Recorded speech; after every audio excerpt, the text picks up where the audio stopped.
কোরআন মাজিদ শুধু মুসলমানদের একা নয়, সারা পৃথিবীর জানার, বুঝার, মানার সকলের সমান অধিকার রয়েছে।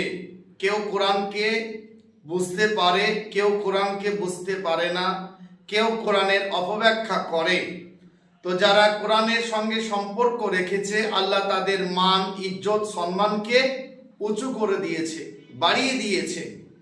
আর যারা সম্মানীয় ব্যক্তি কোরআনের বিরোধিতা করার কারণে আল্লাহ তাদেরকে অপদস্থ আর লাঞ্ছিত করে ছেড়েছে। তার মধ্যে অসীম সরকার, এ লোকটা কিন্তু সম্মানীয় লোক। সে একজন এমএলএ, তার অনেক ক্ষমতা আছে, অনেক পাওয়ার আছে, কিন্তু কোরআনের সঙ্গে বিরোধিতা করার কারণে আল্লাহ তাকে অপদস্থ, লাঞ্ছিত করে ছেড়ে দিয়েছে। আজকে এই মানুষটা স্বাধীনভাবে রাস্তাঘাটে ঘুরতে পারবে না। কেন? তার বিরুদ্ধে থানায় এফআইআর হয়েছে, কেস হয়েছে। সে স্বাধীনভাবে চলতে পারবে না। সে বলছে, থানায় যে বলছে আমাকে বাঁচান, আমাকে বাঁচান স্যার। মনে হচ্ছে আমাকে ধমকি দিচ্ছে, আমাকে ভয় দেখাচ্ছে, আমাকে মনে হচ্ছে মেরে ফেলবে, ফোনে ধমকি দিচ্ছে।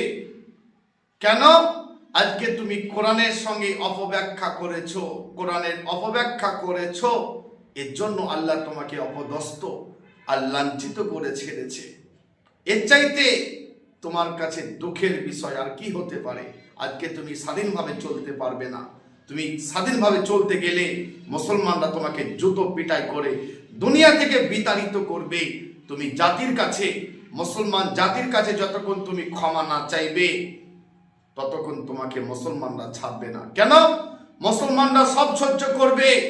আমাকে গালি দাও, আমার বংশকে গালি দাও, সব সহ্য করব, কিন্তু কোরআনকে নিয়ে যদি অপমান করো, আল্লাহকে যদি অপমান করতে চাও, নবীকে নিয়ে যদি অপমান করতে চাও, এটা মুসলমানরা কখনো মেনে নিতে পারবে না। তো আমরা প্রত্যেকটি মানুষকে ভালোবাসতে চাই, কিন্তু কিছু সমাজ বিরোধী মানুষ আছে যারা হিন্দু আর মুসলমানের মধ্যে দাঙ্গা লাগাতে চাইছে, যারা মুসলমান আর হিন্দুর মধ্যে দাঙ্গা লাগাতে চাইছে। আল্লাহ কোরআনের মধ্যে বলেছে, ওয়ালা তাসুবুল্লাযীনা ইয়াদউনা মিন দুনিল্লাহ, আল্লাহ ব্যতীত যারা অন্যর উপাসনা করে, যারা দেবদেবী, গাছপালা, যারা পাথর খুঁটি, যারা পূজা করে, তাদের ধর্মকে তোমরা গালি দিও না। না জেনে না বুঝে তোমার আল্লাহকে তারা গালি দিয়ে ফেলবে। তারা তাদের করবে, তুমি তোমার রবের ইবাদত করবে। তুমি তোমার রবের ইবাদত করবে, তারা তাদের করবে। আমরা কখনো কোনো ধর্মকে নিন্দা করি না, মানুষকে ভালোবাসি। আল্লাহ রসুল সাল্লাল্লাহু আলাইহি সাল্লাম সাহাবাদিকে বলল, চলো আমরা একটু আমাদের প্রতিবেশী, আমরা বাচ্চাটাকে একটু দেখে আসি, সে আমার এলাকাতে বসবাস করে। সাহাবারা বলল, ওটা ইহুদির বাচ্চা। আল্লাহ রসুল সাল্লাল্লাহু আলাইহি সাল্লাম বললেন, সে কি মানুষ নয়? সে তো মানুষ। জাতপাতের বিচার পরে হবে, ধর্মের পরিচয় পরে হবে। সে মানুষ, তাকে মানুষ হিসাবে ভালোবাসো। যারা বলে যে অমুসলমানদেরকে হত্যা করতে হবে, অসীম সরকার বলেছে কোরআনের মধ্যে সূরা তাওবা আয়াত নাম্বার 5, আল্লাহ সেখানে বলেছে যে অমুসলমানদেরকে যেখানে পাবে হত্যা করবে। এই অসীম সরকার এই আয়াতের অপব্যাখ্যা করেছে। কেন? মক্কার কিছু কিছু মুশরিকদের সঙ্গে আল্লাহ রসুল সাল্লাল্লাহু আলাইহি সাল্লাম চুক্তি করেছিল যে আমরা আজ যুদ্ধ করব না, আমরা চুক্তি করি, আমরা যুদ্ধ করব না। কিন্তু তারা চুক্তি করেছিল, তারপরে মুসলমানদের উপরে তারা অত্যাচার করেছিল, অনেক ক্ষয়ক্ষতি করেছিল। তখন আল্লাহ রাব্বুল আলামিন বললেন যে তাদেরকে বলো, তারা যদি ক্ষমা করে ফিরে আসে, তওবা করে, নামাজ পড়ে, রোজা রাখে, যাকাত দেয়, আল্লাহ রাব্বুল আলামিন ক্ষমাশীল, আল্লাহ তাদেরকে ক্ষমা করে দিবে। কিন্তু তারা যদি তওবা করে যদি ফিরে না আসে, তাহলে তাদেরকে যেখানে পাবে সেখানে হত্যা করবে। সেটা তো সেই সময়ের কথা। আজ পর্যন্ত কোন আলেমকে, কোন বক্তাকে বলতে দেখেছেন যে অমুসলমান দিকে, হিন্দু দিকে যেখানে পাবে হত্যা করবে? এ কথা কোনোদিন বলতে শুনেছেন কোন আলেমকে?